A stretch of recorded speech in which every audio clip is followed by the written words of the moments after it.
نافع نے حضرت ابن عمر رضی اللہ تعالیٰ عنہما سے روایت کی، ایک آدمی نے رسول اللہ صلی اللہ علیہ وسلم سے سوال کیا کہ احرام باندھنے والے کیسے کپڑے پہنے؟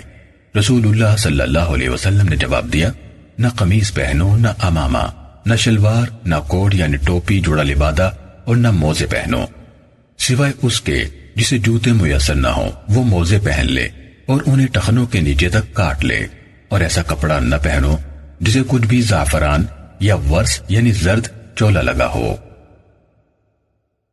صحیح مسلم حدیث نمبر 2791۔ حضرت سالم نے اپنے والد ابن عمر رضی اللہ تعالیٰ عنہما سے روایت کی، کہا رسول اللہ صلی اللہ علیہ وسلم سے پوچھا گیا احرام باندھنے والا کیسا لباس پہنے؟ آپ صلی اللہ علیہ وسلم نے فرمایا، محرم نہ قمیص پہنے، نہ امامہ، نہ ٹوپی جڑا لبادہ، نہ شلوار، نہ ایسے کپڑے پہنے جسے ورس یا زعفران لگا ہو، اور نہ موزے پہنے، مگر جسے جوتے نہ ملیں تو وہ موزے پہن لے اور انہیں اوپر سے اتنا کاٹ لے کہ وہ ٹخنوں سے نیچے ہو جائے۔ صحیح مسلم حدیث نمبر 2792۔ عبداللہ بن دینار نے عبداللہ بن عمر رضی اللہ تعالیٰ عنہما سے روایت کی، انہوں نے کہا کہ اللہ کے رسول صلی اللہ علیہ وسلم نے احرام باندھنے والے کو زعفران یا ورس میں رنگے ہوئے کپڑے پہننے سے منع کیا، نیز فرمایا جو جوتے نہ پائے تو وہ موزے پہن لے اور انہیں ٹخنوں کے نیچے تک کاٹ لے۔ صحیح مسلم حدیث نمبر 2793۔ حماد بن زید نے عمر بن دینار سے، انہوں نے جابر بن زید سے، انہوں نے حضرت عبداللہ بن عباس رضی اللہ تعالیٰ عنہما سے روایت کی، انہوں نے کہا میں نے رسول اللہ صلی اللہ علیہ وسلم کو خطبہ دیتے ہوئے سنا، آپ فرما رہے تھے شلوار اس کے لیے جائز ہے جسے تہبند نہ ملے، اور موزے اس کے لیے جسے جوتے میسر نہ ہوں، یعنی احرام باندھنے والے کے لیے۔ صحیح مسلم حدیث نمبر 2794۔ شعبہ نے عمر بن دینار سے یہ روایت اسی سند کے ساتھ بیان کی کہ انہوں یعنی ابن عباس رضی اللہ تعالیٰ عنہما نے رسول اللہ صلی اللہ علیہ وسلم کو عرفات میں خطبہ دیتے سنا، پھر یہی حدیث سنائی۔ صحیح مسلم حدیث نمبر 2795۔ ابن عیینہ، حشیم، سفیان ثوری، ابن جریج اور ایوب سختیانی، ان تمام نے عمر بن دینار سے مذکورہ سند کے ساتھ روایت کی۔ ان تمام میں سے اکیلے شعبہ کے علاوہ کسی نے یہ ذکر نہیں کیا کہ آپ صلی اللہ علیہ وسلم عرفات میں خطبہ ارشاد فرما رہے تھے۔ صحیح مسلم حدیث نمبر 2796۔ حضرت جابر رضی اللہ تعالیٰ عنہ سے روایت ہے، کہا رسول اللہ صلی اللہ علیہ وسلم نے فرمایا جسے جوتے نہ ملے وہ موزے پہن لے، اور جسے تہبند نہ ملے وہ شلوار پہن لے۔ صحیح مسلم حدیث نمبر 2797۔ حمام نے کہا ہمیں عطا بن ابی رباح نے صفوان بن یعلا بن امیہ سے حدیث بیان کی، انہوں نے اپنے والد یعنی یعلا بن امیہ تمیمی رضی اللہ تعالیٰ عنہ سے روایت کی، نبی اکرم صلی اللہ علیہ وسلم کے پاس ایک شخص حاضر ہوا، اس وقت آپ صلی اللہ علیہ وسلم جعرانہ کے مقام پر تھے، اس کے بدن پر جبہ تھا، اس پر زعفران ملی خوشبو لگی ہوئی تھی، یا کہا زردی کا نشان تھا۔ اس نے کہا آپ مجھے میرے عمرے میں کیا کرنے کا حکم دیتے ہیں؟ یعلا رضی اللہ تعالیٰ عنہ نے کہا اتنے میں نبی کریم صلی اللہ علیہ وسلم پر وحی اترنے لگی تو آپ صلی اللہ علیہ وسلم پر کپڑا تان دیا گیا۔ یعلا رضی اللہ تعالیٰ عنہ کہا کرتے تھے کہ میں نبی کریم صلی اللہ علیہ وسلم کو اس عالم میں دیکھوں جب آپ پر وحی اتر رہی ہو۔ یعلا رضی اللہ تعالیٰ عنہ نے کہا عمر رضی اللہ تعالیٰ عنہ کہنے لگے کیا تمہیں پسند ہے کہ جب نبی کریم صلی اللہ علیہ وسلم پر وحی اتر رہی ہو تو تم انہیں دیکھو؟ یعلا رضی اللہ تعالیٰ عنہ نے کہا عمر رضی اللہ تعالیٰ عنہ نے کپڑے کا ایک کنارہ اٹھایا، میں نے آپ صلی اللہ علیہ وسلم کی طرف دیکھا، آپ صلی اللہ علیہ وسلم کے سانس لینے کی بھاری آواز آ رہی تھی۔ صفوان نے کہا میرا گمان ہے، انہوں نے کہا جس طرح جوان اونٹ کے سانس کی آواز ہوتی ہے۔ یعلا رضی اللہ تعالیٰ عنہ نے کہا جب آپ صلی اللہ علیہ وسلم کی یہ کیفیت دور ہوئی تو آپ صلی اللہ علیہ وسلم نے فرمایا عمرے کے بارے میں سوال کرنے والا کہاں ہے؟ پھر انہوں نے فرمایا تم اپنے کپڑوں سے زردی یعنی زعفران کا نشان، یا فرمایا خوشبو کا اثر دھو ڈالو، اپنا جبہ اتار دو اور عمرے میں وہی کچھ کرو جو تم اپنے حج میں کرتے ہو۔ صحیح مسلم حدیث نمبر 2798۔ عمرو بن دینار نے عطا سے، انہوں نے صفوان بن یعلا سے، انہوں نے اپنے والد سے روایت کی، کہا نبی کریم صلی اللہ علیہ وسلم جعرانہ میں تھے، آپ صلی اللہ علیہ وسلم کے پاس ایک شخص آیا، میں یعنی یعلا رضی اللہ تعالیٰ عنہ بھی آپ صلی اللہ علیہ وسلم کی خدمت میں موجود تھے۔ اس کے بدن پر ٹکڑیوں والا لباس یعنی جبہ تھا، وہ زعفران والی خوشبو سے لت پت تھا۔ اس نے کہا میں نے عمرے کا احرام باندھا ہے اور میرے جسم پر یہ لباس ہے اور میں نے خوشبو بھی لگائی ہے، کیا یہ درست ہے؟ نبی صلی اللہ علیہ وسلم نے اس سے فرمایا تم اپنے حج میں کیا کرتے؟ اس نے کہا میں یہ اپنے کپڑے اتار دیتا، تو نبی کریم صلی اللہ علیہ وسلم نے اس سے فرمایا جو تم اپنے حج میں کرتے ہو وہی اپنے عمرے میں کرو۔ صحیح مسلم حدیث نمبر 2799۔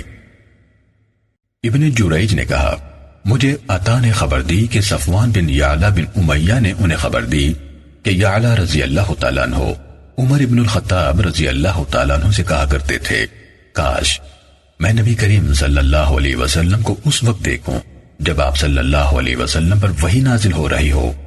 ایک مرتبہ جب نبی کریم صلی اللہ علیہ وسلم جعرانہ میں تھے اور آپ صلی اللہ علیہ وسلم پر ایک کپڑے سے سایہ کیا گیا تھا، آپ صلی اللہ علیہ وسلم کے ساتھ آپ کے کچھ صحابہ رضوان اللہ علیہ مجمعین بھی تھے، جن میں عمر رضی اللہ تعالیٰ عنہ بھی شامل تھے، کہ آپ صلی اللہ علیہ وسلم کے پاس ایک شخص آیا، اس نے خوشبو سے لت پت جبہ پہنا ہوا تھا۔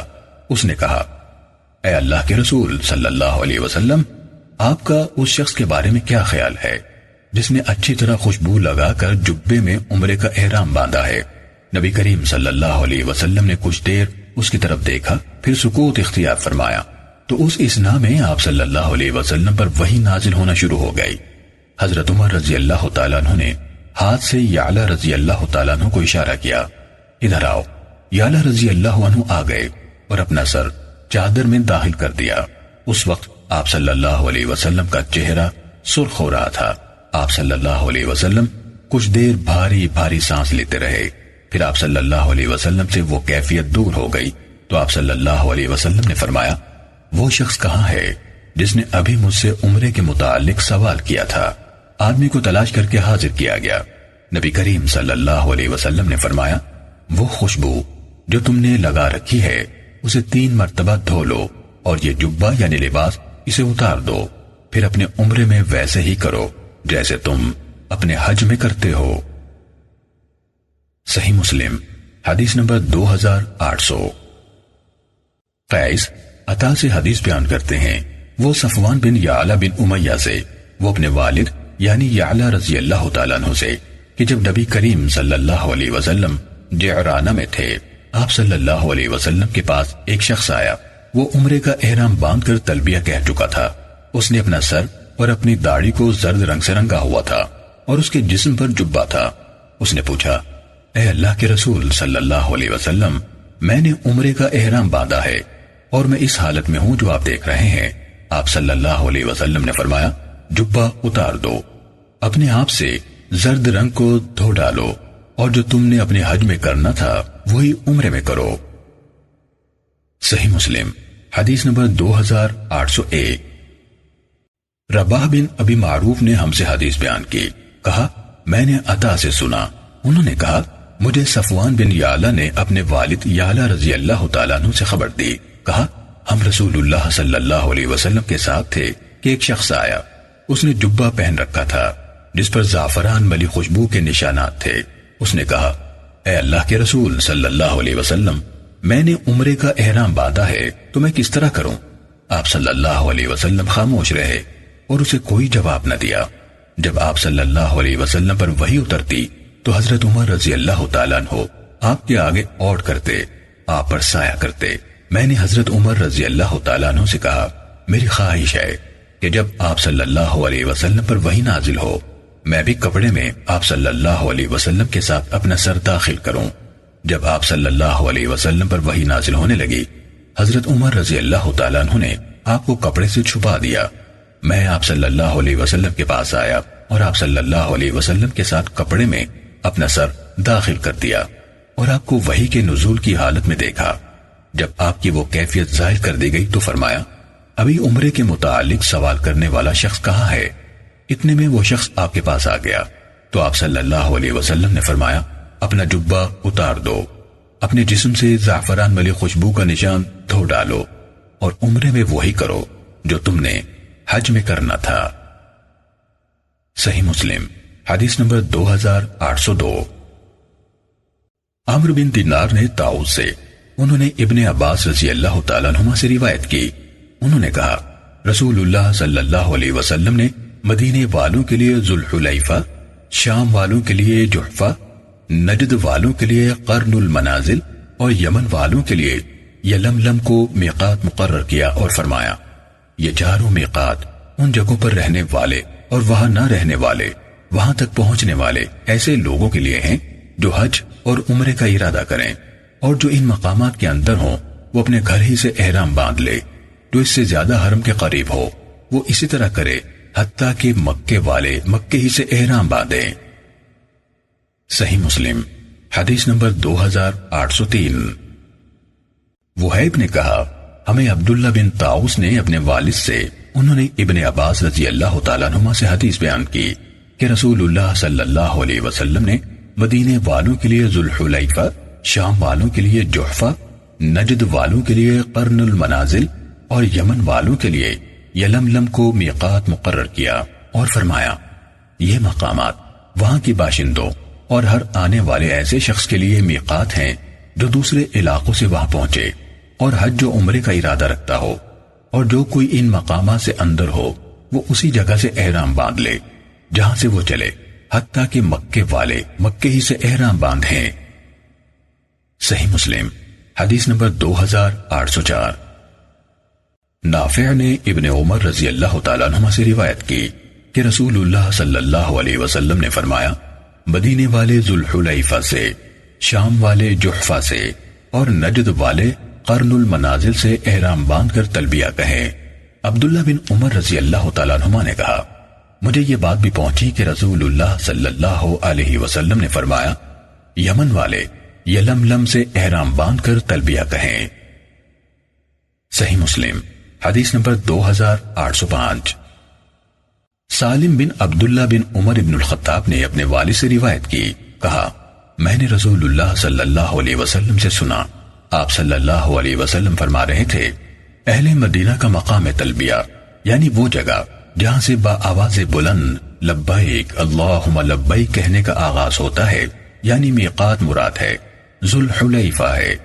اہل شام کا مقام تلبیہ مہیعہ وہی جحفہ ہے، اور اہل نجد کا قرن المنازل۔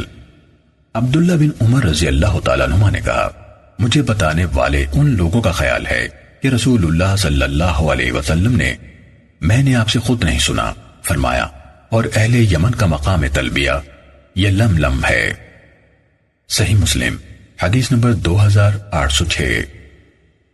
عبداللہ بن دینار سے روایت ہے، انہوں نے ابن عمر رضی اللہ تعالیٰ عنہما سے سنا، انہوں نے کہا کہ رسول اللہ صلی اللہ علیہ وسلم نے مدینے والوں کو حکم دیا کہ وہ ذوالحلیفہ سے، شام والوں کو حکم دیا کہ وہ جحفہ سے، اور نجد والوں کو حکم دیا کہ وہ قرن المنازل سے احرام باندھ کر تلبیہ کا آغاز کریں۔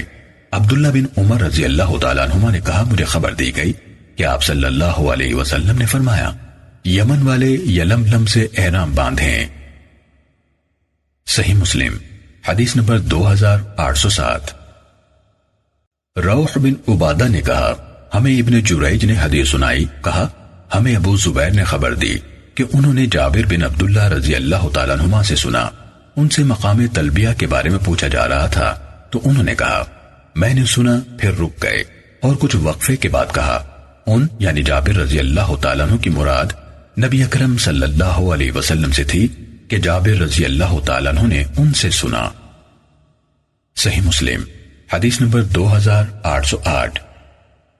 سفیان نے زہری سے حدیث بیان کی، انہوں نے سالم سے، انہوں نے اپنے والد یعنی ابن عمر رضی اللہ تعالیٰ عنہما سے حدیث بیان کی کہ اللہ کے رسول صلی اللہ علیہ وسلم نے فرمایا، مدینے والے ذوالحلیفہ سے، شام والے جحفہ سے، اور نجد والے قرن المنازل سے احرام باندھیں، ابن عمر رضی اللہ تعالیٰ عنہما نے کہا مجھے بتایا گیا، میں نے خود نہیں سنا، کہ رسول اللہ صلی اللہ علیہ وسلم نے فرمایا یمن والے یلملم سے احرام باندھیں۔ صحیح مسلم حدیث نمبر 2809۔ محمد بن بکر سے روایت ہے، کہا مجھے ابن جریج نے خبر دی، کہا مجھے ابو زبیر نے خبر دی کہ انہوں نے جابر بن عبداللہ رضی اللہ تعالیٰ عنہما سے سنا، ان سے مقام تلبیہ کے متعلق سوال کیا گیا تھا۔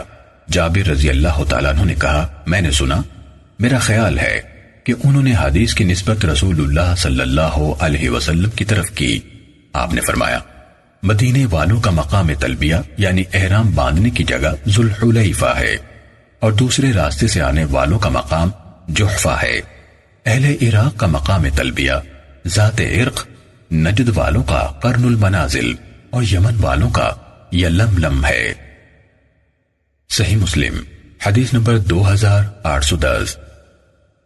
یحییٰ بن یحییٰ تمیمی نے کہا میں نے مالک کے سامنے اس حدیث کی قرات کی، انہوں نے نافع سے اور انہوں نے عبداللہ بن عمر رضی اللہ تعالیٰ عنہ سے روایت کی کہ رسول اللہ صلی اللہ علیہ وسلم کا تلبیہ یہ ہوا کرتا تھا لبیک اللہم لبیک لبیک لا شریک لک لبیک ان الحمد والنعمت لک والملک لا شریک لک، یعنی میں بار بار حاضر ہوں، اے اللہ تیرے حضور حاضر ہوں، میں حاضر ہوں، یقیناً تعریفیں اور ساری نعمتیں تیری ہیں اور ساری بادشاہت بھی تیری ہے، کسی بھی چیز میں تیرا کوئی شریک نہیں۔ اور نافع نے کہا عبداللہ بن عمر رضی اللہ تعالیٰ عنہما اس مذکورہ تلبیہ میں یہ اضافہ فرمایا کرتے تھے لبیک لبیک وسعدیک والخیر بیدیک والرغباء الیک والعمل، یعنی میں تیرے سامنے حاضر ہوں تیری اطاعت کی ایک کے بعد دوسری سعادت حاصل کرنے کے لیے ہر وقت تیار ہوں، اور ہر قسم کی خیر تیرے دونوں ہاتھوں میں ہے۔ اے اللہ میں تیرے حضور حاضر ہوں، ہر دم تجھی سے مانگنے کی رغبت ہے اور تمام عمل تیری ہی رضا کے لیے ہے۔ صحیح مسلم حدیث نمبر 2811۔ موسیٰ بن عقبہ نے سالم بن عبداللہ بن عمر اور حضرت عبداللہ رضی اللہ عنہ کے مولا نافع اور حمزہ بن عبداللہ کے واسطے سے عبداللہ بن عمر رضی اللہ تعالیٰ عنہما سے روایت کی کہ رسول اللہ صلی اللہ علیہ وسلم کی سواری جب آپ کو لے کر مسجد ذوالحلیفہ کے پاس سیدھی کھڑی ہو جاتی تو آپ تلبیہ پکارتے اور کہتے میں بار بار حاضر ہوں، اے اللہ میں تیرے حضور حاضر ہوں، میں حاضر ہوں، یقیناً تمام تعریفیں اور ساری نعمتیں تیری ہیں اور ساری بادشاہت بھی تیری ہے، کسی بھی چیز میں تیرا کوئی شریک نہیں۔ سالم، نافع اور حمزہ نے کہا عبداللہ بن عمر رضی اللہ تعالیٰ عنہ کہا کرتے تھے کہ یہ اللہ کے رسول صلی اللہ علیہ وسلم کا تلبیہ ہے۔ نافع نے کہا عبداللہ بن عمر رضی اللہ تعالیٰ عنہ ان مذکورہ بالا کلمات کے ساتھ ان الفاظ کا اضافہ کرتے میں تیرے سامنے حاضر ہوں تیری اطاعت کی ایک کے بعد دوسری سعادت حاصل کرنے کے لیے ہر وقت تیار ہوں، اور ہر قسم کی خیر تیرے دونوں ہاتھوں میں ہے۔ اے اللہ میں تیرے حضور حاضر ہوں، ہر دم تجھی سے مانگنے کی رغبت ہے اور تمام عمل تیری رضا کے لیے ہے۔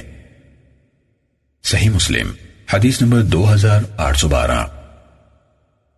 عبید اللہ بن عمر بن حفص الادوی المدنی نے کہا مجھے نافع نے ابن عمر رضی اللہ تعالیٰ عنہما سے خبر دی، کہا میں نے رسول اللہ صلی اللہ علیہ وسلم کے منہ سے سنتے ہی تلبیہ یاد کر لیا، پھر سالم، نافع اور حمزہ کی حدیث کی طرح روایت بیان کی۔ صحیح مسلم حدیث نمبر 2813۔ ابن شہاب نے کہا بلا شبہ سالم بن عبداللہ بن عمر نے مجھے اپنے والد ابن عمر رضی اللہ تعالیٰ عنہما سے خبر دی، انہوں نے کہا میں نے رسول اللہ صلی اللہ علیہ وسلم کو اس حال میں تلبیہ پکارتے سنا کہ آپ کے بال جڑے یعنی گوند یا ختمی بوٹی وغیرہ کے ذریعے سے باہم چپکے ہوئے تھے۔ آپ کہہ رہے تھے لبیک اللہم لبیک لبیک لا شریک لک لبیک ان الحمد والنعمت لک والملک لا شریک لک۔ ان کلمات پر اضافہ نہیں فرماتے تھے۔ عبداللہ بن عمر رضی اللہ تعالیٰ عنہما فرمایا کرتے تھے کہ اللہ کے رسول صلی اللہ علیہ وسلم ذوالحلیفہ میں 2 رکعات نماز ادا کرتے، پھر جب آپ کی اونٹنی مسجد ذوالحلیفہ کے پاس آپ کو لے کر کھڑی ہو جاتی تو آپ ان کلمات سے تلبیہ پکارتے۔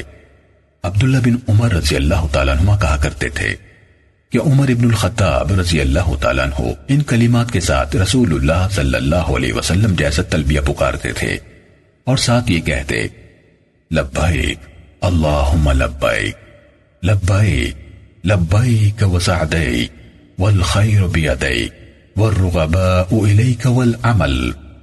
میں بار بار حاضر ہوں، اے اللہ میں تیرے سامنے حاضر ہوں، تیری طرف سے سعادتوں کا طلبکار ہوں، ہر قسم کی بھلائی تیرے دونوں ہاتھوں میں ہے۔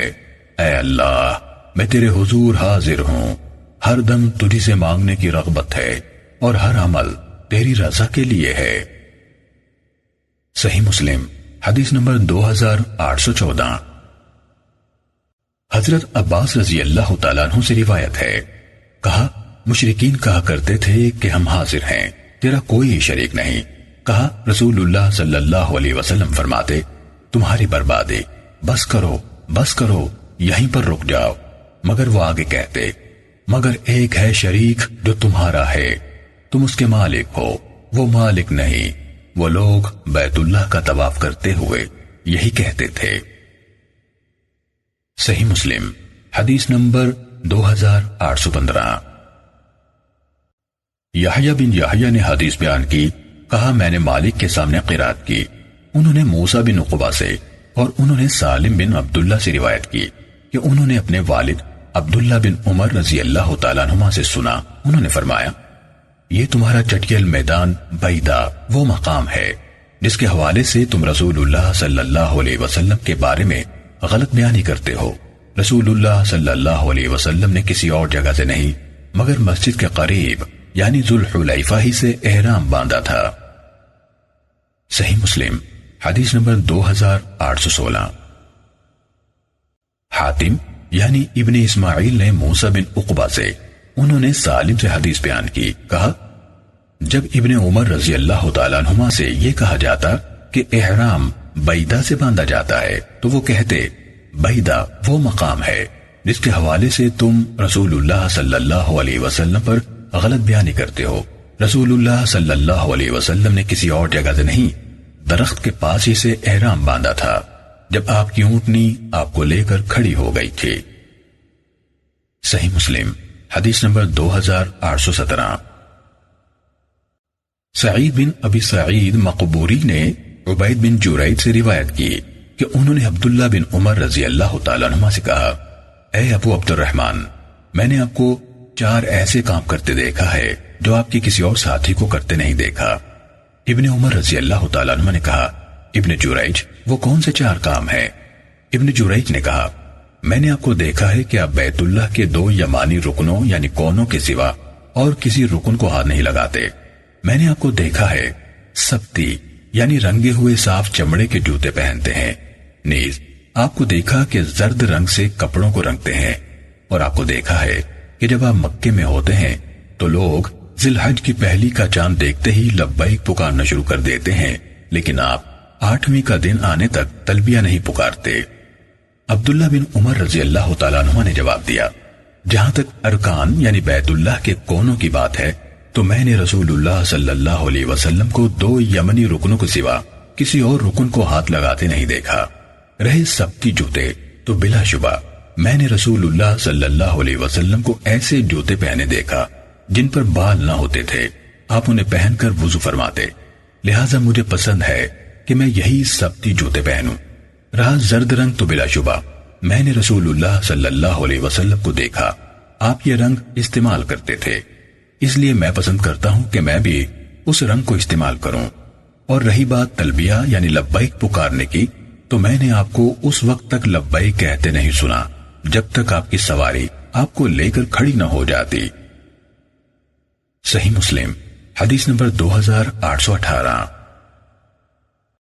ابن قسیط نے عبید بن جریج سے روایت کی، کہا میں نے عبداللہ بن عمر رضی اللہ تعالیٰ عنہ کے ساتھ 12 دفعہ حج کیا اور عمرے کیے۔ میں نے کہا اے عبد الرحمن، میں نے آپ میں 4 چیزیں دیکھی ہیں اور اسی کے ہم معنی حدیث بیان کی، مگر تلبیہ بلند کرنے کے قصے میں مقبوری کی روایت کی مخالفت کی، ان الفاظ کے بغیر روایت بالمعنی کی۔ صحیح مسلم حدیث نمبر 2819۔ عبید اللہ نے نافع سے، انہوں نے ابن عمر رضی اللہ تعالیٰ عنہ سے روایت کی، فرمایا رسول اللہ صلی اللہ علیہ وسلم جب رکاب میں پاؤں رکھ لیتے اور آپ کی اونٹنی آپ کو لے کر کھڑی ہو جاتی تو آپ ذوالحلیفہ سے اس وقت بلند آواز میں لبیک پکارنا شروع فرماتے۔ صحیح مسلم حدیث نمبر 2820۔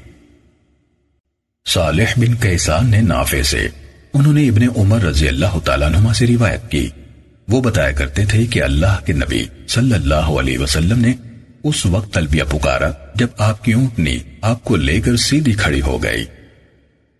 صحیح مسلم حدیث نمبر 2821۔ سالم بن عبداللہ نے خبر دی کہ عبداللہ بن عمر رضی اللہ تعالیٰ عنہ نے کہا میں نے اللہ کے رسول صلی اللہ علیہ وسلم کو دیکھا کہ آپ ذوالحلیفہ میں اپنی سواری پر سوار ہوئے، پھر سواری آپ کو لے کر سیدھی کھڑی ہو گئی تو آپ تلبیہ پکارنے لگے۔ صحیح مسلم حدیث نمبر 2822۔ حضرت عبداللہ بن عمر رضی اللہ تعالیٰ عنہ بیان کرتے ہیں کہ اللہ کے رسول صلی اللہ علیہ وسلم نے سفر کے شروع میں ذوالحلیفہ میں رات گزاری اور وہاں کی مسجد میں نماز ادا کی۔ صحیح مسلم حدیث نمبر 2823۔ عروہ نے عائشہ رضی اللہ تعالیٰ عنہ سے روایت کی، انہوں نے فرمایا جب رسول اللہ صلی اللہ علیہ وسلم نے احرام باندھا تو میں نے احرام کے لیے اور آپ کے طواف بیت اللہ سے پہلے احرام کھولنے کے لیے آپ کو خوشبو لگائی۔ صحیح مسلم حدیث نمبر 2824۔ افلاح بن حمید نے قاسم بن محمد کے واسطے سے نبی صلی اللہ علیہ وسلم کی اہلیہ حضرت عائشہ رضی اللہ تعالیٰ عنہ سے روایت کی، انہوں نے کہا جب رسول اللہ صلی اللہ علیہ وسلم نے احرام باندھا تو احرام کے لیے اور طواف بیت اللہ سے پہلے جب آپ نے احرام کھولا تو آپ کے احرام کھولنے کے لیے میں نے آپ کو اپنے ہاتھ سے خوشبو لگائی۔ صحیح مسلم حدیث نمبر 2825۔ ہم سے یحییٰ بن یحییٰ نے حدیث بیان کی، کہا میں نے مالک کے سامنے قرات کی کہ عبد الرحمن بن قاسم نے اپنے والد قاسم بن ابی بکر سے، انہوں نے حضرت عائشہ رضی اللہ تعالیٰ عنہ سے روایت کی، انہوں نے کہا رسول اللہ صلی اللہ علیہ وسلم کو احرام باندھنے سے پہلے آپ کے احرام کے لیے اور طواف افاضہ کرنے سے پہلے احرام کھولنے کے لیے خوشبو لگاتی تھی۔ صحیح مسلم حدیث نمبر 2826۔ عبید اللہ بن عمر نے حدیث سنائی، کہا میں نے قاسم کو حضرت عائشہ رضی اللہ تعالیٰ عنہ سے روایت کرتے ہوئے سنا، انہوں نے کہا میں نے رسول اللہ صلی اللہ علیہ وسلم کو احرام کھولنے اور احرام باندھنے کے لیے خوشبو لگائی۔ صحیح مسلم حدیث نمبر 2827۔ عمر بن عبداللہ بن عروہ نے خبر دی کہ انہوں نے عروہ اور قاسم کو حضرت عائشہ رضی اللہ تعالیٰ عنہ سے خبر دیتے ہوئے سنا، انہوں نے کہا حجۃ الوداع کے موقع پر میں نے اپنے ہاتھوں سے رسول اللہ صلی اللہ علیہ وسلم کو احرام کھولنے اور احرام باندھنے کے لیے زریرہ نامی خوشبو لگائی۔ صحیح مسلم حدیث نمبر 2828۔ سفیان نے ہمیں حدیث بیان کی، کہا ہمیں عثمان بن عروہ نے اپنے والد عروہ سے حدیث بیان کی، کہا میں نے حضرت عائشہ رضی اللہ تعالیٰ عنہ سے سوال کیا آپ نے رسول اللہ صلی اللہ علیہ وسلم کو احرام باندھتے وقت کون سی خوشبو لگائی تھی؟ انہوں نے فرمایا سب سے اچھی خوشبو۔ صحیح مسلم حدیث نمبر 2829۔ ہشام سے روایت ہے، انہوں نے عثمان بن عروہ سے روایت کی، کہا میں نے عروہ کو حضرت عائشہ رضی اللہ تعالیٰ عنہ سے حدیث بیان کرتے ہوئے سنا، انہوں نے کہا میں رسول اللہ صلی اللہ علیہ وسلم کو احرام باندھنے سے پہلے جو سب سے عمدہ خوشبو لگا سکتی تھی لگاتی، پھر آپ احرام باندھتے۔ صحیح مسلم حدیث نمبر 2823۔ ابو الرجال محمد بن عبد الرحمن بن حارثہ انصاری نے اپنی والدہ امرہ بنت عبد الرحمن بن سعد زرارہ انصاریہ سے انہوں نے حضرت عائشہ رضی اللہ تعالیٰ عنہ سے روایت کی، انہوں نے کہا میں نے رسول اللہ صلی اللہ علیہ وسلم کو احرام باندھتے وقت جب آپ احرام کا ارادہ فرماتے اور طواف افاضہ کرنے سے پہلے احرام کھولتے وقت جو سب سے عمدہ خوشبو پائی وہ لکائی۔ صحیح مسلم حدیث نمبر 2831۔ منصور نے ابراہیم سے، انہوں نے اسود سے، اور انہوں نے حضرت عائشہ رضی اللہ تعالیٰ عنہ سے روایت کی، انہوں نے کہا مجھے ایسا لگتا ہے کہ جیسے میں آپ صلی اللہ علیہ وسلم کی مانگ میں خوشبو کی چمک دیکھ رہی ہوں جبکہ آپ احرام باندھ چکے ہیں۔ خلف نے جبکہ آپ احرام باندھ چکے ہیں کہ الفاظ نہیں کہے، لیکن انہوں نے یہ کہا وہ آپ کے احرام کی خوشبو تھی، یعنی جو آپ نے احرام باندھنے سے پہلے اپنے جسم کو لگوائی تھی۔ صحیح مسلم حدیث نمبر 2832۔ اعمش نے ابراہیم سے، انہوں نے اسود سے، انہوں نے حضرت عائشہ رضی اللہ تعالیٰ عنہ سے روایت کی، انہوں نے کہا مجھے ایسے لگتا ہے کہ میں اب بھی آپ کی مانگ میں خوشبو کی چمک دیکھ رہی ہوں، اور آپ صلی اللہ علیہ وسلم بلند آواز سے لبیک پکار رہے ہیں۔ صحیح مسلم حدیث نمبر 2833۔ ابو الضحیٰ نے مسروق سے، انہوں نے حضرت عائشہ رضی اللہ تعالیٰ عنہ سے روایت کی، انہوں نے کہا ایسے لگتا ہے جیسے میں رسول اللہ صلی اللہ علیہ وسلم کی مانگ میں خوشبو کی چمک دیکھ رہی ہوں اور آپ تلبیہ پکار رہے ہیں۔ صحیح مسلم حدیث نمبر 2834۔ مسلم نے مسروق سے، انہوں نے حضرت عائشہ رضی اللہ تعالیٰ عنہ سے روایت کی، انہوں نے کہا لگتا ہے کہ میں دیکھ رہی ہوں، آگے وقی کی حدیث کے مانند ہے۔ صحیح مسلم حدیث نمبر 2835۔ حکم نے کہا میں نے ابراہیم کو اسود سے حدیث بیان کرتے سنا، انہوں نے حضرت عائشہ رضی اللہ تعالیٰ عنہ سے روایت کی، انہوں نے کہا جیسے میں اب بھی رسول اللہ صلی اللہ علیہ وسلم کے سر کے بالوں کو جدا کرنے والی لکیروں یعنی مانگ میں خوشبو کی چمک دیکھ رہی ہوں جبکہ آپ صلی اللہ علیہ وسلم نے احرام باندھا ہوا ہے۔ صحیح مسلم حدیث نمبر 2836۔ مالک بن مغول نے عبد الرحمن بن اسود سے، انہوں نے اپنے والد سے، انہوں نے حضرت عائشہ رضی اللہ تعالیٰ عنہ سے روایت کی، انہوں نے فرمایا بلا شبہ میں رسول اللہ صلی اللہ علیہ وسلم کے سر کے بالوں کو جدا کرنے والی لکیروں میں خوشبو کی چمک دیکھ رہی ہوں اور آپ احرام کی حالت میں ہیں۔ صحیح مسلم حدیث نمبر 2837۔ ابو اسحاق نے عبد الرحمن بن اسود کو اپنے والد اسود بن یزید سے روایت کرتے ہوئے سنا، حضرت عائشہ رضی اللہ تعالیٰ عنہ سے روایت ہے، انہوں نے کہا جب رسول اللہ صلی اللہ علیہ وسلم احرام باندھنے کا ارادہ فرماتے تو اس وقت جو بہترین خوشبو آپ کو میسر ہوتی اسے لگاتے، اس کے بعد میں آپ کے احرام باندھنے کے بعد آپ کے سر اور داڑھی میں خوشبو کے تیل کی چمک دیکھتی۔ صحیح مسلم حدیث نمبر 2838۔ حسن بن عبداللہ سے روایت ہے، کہا ہمیں ابراہیم نے اسود سے حدیث بیان کی، کہا حضرت عائشہ رضی اللہ تعالیٰ عنہ نے فرمایا ایسا لگتا ہے کہ میں رسول اللہ صلی اللہ علیہ وسلم کی مانگ میں کستوری کی چمک دیکھ رہی ہوں اور آپ احرام باندھے ہوئے ہیں۔ صحیح مسلم حدیث نمبر 2839۔ سفیان نے حسن بن عبید اللہ سے اسی سند کے ساتھ اسی طرح حدیث بیان کی۔ صحیح مسلم حدیث نمبر 2840۔ حضرت عائشہ رضی اللہ تعالیٰ عنہ نے فرمایا میں رسول اللہ صلی اللہ علیہ وسلم کو احرام باندھنے سے پہلے اور قربانی کے دن بیت اللہ کا طواف کرنے سے پہلے ایسی خوشبو لگاتی جس میں کستوری ملی ہوتی تھی۔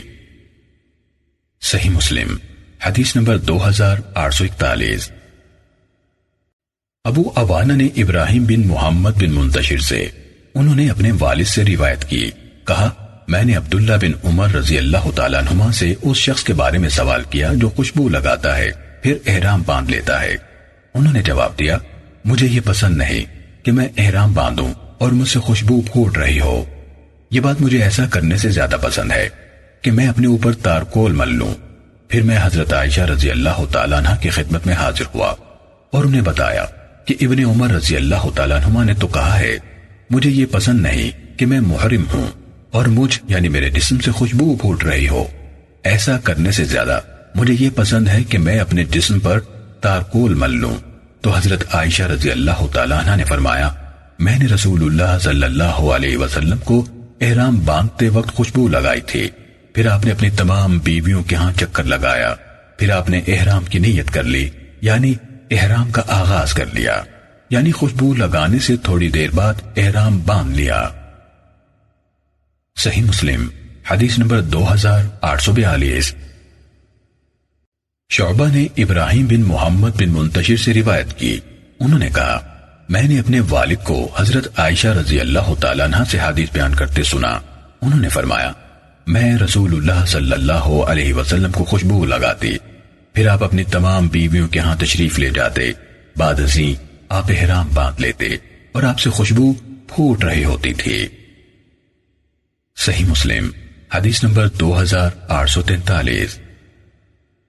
سفیان نے ابراہیم بن محمد بن منتشر سے، انہوں نے اپنے والد سے روایت کی، انہوں نے کہا، میں نے ابن عمر رضی اللہ تعالیٰ عنہما کو کہتے ہوئے سنا، انہوں نے کہا، یہ بات کہ میں تارکول مل لوں مجھے اس کی نسبت زیادہ پسند ہے کہ میں احرام باندھوں اور مجھ سے خوشبو پھوٹ رہی ہو۔ محمد نے کہا، میں حضرت عائشہ رضی اللہ تعالیٰ عنہ کی خدمت میں حاضر ہوا اور آپ کو ان یعنی ابن عمر رضی اللہ تعالیٰ عنہما کی بات بتائی۔ انہوں نے کہا، میں نے رسول اللہ صلی اللہ علیہ وسلم کو خوشبو لگائی، پھر آپ اپنی تمام بیویوں کے ہاں تشریف لے گئے، پھر آپ محرم ہو گئے، یعنی احرام کی نیت کر لی۔ صحیح مسلم حدیث نمبر 2844۔ مالک نے ابن شہاب سے، انہوں نے عبید اللہ بن عبداللہ سے، انہوں نے ابن عباس رضی اللہ تعالیٰ عنہما سے، انہوں نے صعب بن جسامہ لیثی رضی اللہ تعالیٰ عنہ سے روایت کی کہ انہوں نے آپ صلی اللہ علیہ وسلم کو ایک زیبرہ ہدیتاً پیش کیا۔ آپ ابوا یا ودان کے مقام پر تھے تو رسول اللہ صلی اللہ علیہ وسلم نے اسے واپس کر دیا۔ انہوں نے کہا، جب رسول اللہ صلی اللہ علیہ وسلم نے میرے چہرے کی کیفیت دیکھی تو فرمایا، بلا شبہ ہم نے تمہارا ہدیہ رد نہیں کیا، لیکن ہم حالت احرام میں ہیں، اس لیے اسے نہیں کھا سکتے۔ صحیح مسلم حدیث نمبر 2845۔ لیث بن سعد، معمر اور ابو صالح ان سب نے زہری سے اسی سند کے ساتھ روایت کی کہ حضرت صعب بن جثامہ رضی اللہ تعالیٰ عنہ نے کہا، میں نے آپ صلی اللہ علیہ وسلم کو ایک زیبرہ ہدیتاً پیش کیا، جس طرح مالک کے الفاظ ہیں، اور لیث اور صالح کی روایت میں یوں ہے کہ صعب بن جثامہ نے انہیں یعنی ابن عباس رضی اللہ تعالیٰ عنہما کو خبر دی۔ صحیح مسلم حدیث نمبر 2846۔ سفیان بن عیینہ نے زہری سے اسی سند کے ساتھ روایت کی اور کہا، میں نے آپ کو زیبرے کا گوشت ہدیتاً پیش کیا۔ صحیح مسلم حدیث نمبر 2847۔ اعمش نے حبیب بن ابی ثابت سے، انہوں نے سعید بن جبیر سے، انہوں نے ابن عباس رضی اللہ تعالیٰ عنہما سے روایت کی، کہا، صعب بن جسامہ رضی اللہ تعالیٰ عنہ نے نبی صلی اللہ علیہ وسلم کو ہدیتاً زیبرہ پیش کیا۔ آپ صلی اللہ علیہ وسلم احرام میں تھے، سو آپ نے اسے لوٹا دیا اور فرمایا، اگر ہم احرام کی حالت میں نہ ہوتے تو ہم اسے تمہاری طرف سے ضرور قبول کرتے۔ صحیح مسلم حدیث نمبر 2848۔ منصور نے حکم سے، اسی طرح شعبہ نے حکم کے واسطے سے اور واسطے کے بغیر یعنی براہ راست بھی حبیب سے، انہوں نے سعید بن جبیر سے اور انہوں نے ابن عباس رضی اللہ تعالیٰ عنہما سے روایت کی۔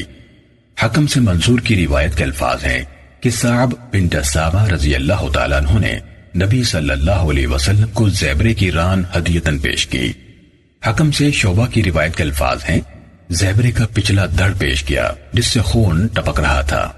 اور حبیب سے شعبہ کی روایت میں ہے کہ نبی صلی اللہ علیہ وسلم کو زیبرے کا ایک جانب کا آدھا حصہ ہدیہ کیا گیا تو آپ صلی اللہ علیہ وسلم نے اسے واپس کر دیا۔ صحیح مسلم حدیث نمبر 2849۔ طاؤس نے ابن عباس رضی اللہ تعالیٰ عنہ سے روایت کی، کہا ایک بار زید بن ارقم رضی اللہ تعالیٰ عنہ تشریف لائے تو ابن عباس رضی اللہ تعالیٰ عنہ نے انہیں یاد کراتے ہوئے کہا، آپ نے مجھے اس شکار کے گوشت کے متعلق کس طرح بتایا تھا جو رسول اللہ صلی اللہ علیہ وسلم کو احرام کی حالت میں ہدیتاً پیش کیا گیا تھا۔ طاؤس نے کہا، زید بن ارقم رضی اللہ تعالیٰ عنہ نے بتایا، آپ صلی اللہ علیہ وسلم کو شکار کے گوشت کا ایک ٹکڑا پیش کیا گیا تو آپ نے اسے واپس کر دیا اور فرمایا، ہم اسے نہیں کھا سکتے کیونکہ ہم احرام میں ہیں۔ صحیح مسلم حدیث نمبر 2850۔